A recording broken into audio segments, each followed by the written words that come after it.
আমাদেরকে বেড়ে ওঠা, এই বেড়ে ওঠায় আমাদেরকে যে নতুন প্রেরণা দিয়েছেন তিনি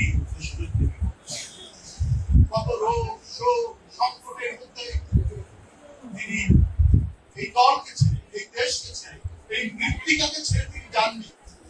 তিনি কখনোই পশ্চাৎপদ।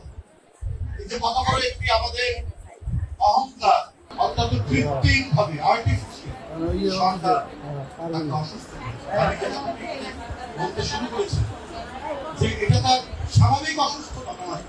একজন মহিলা পায়ে হেঁটে জেলখানার ভিতরে ঢুকে একটি অন্যায় অসত্য মিথ্যা মামলায় সাজা দিয়ে তাকে ইয়ে করা হয়, জেলে নিয়ে যাওয়া হয়।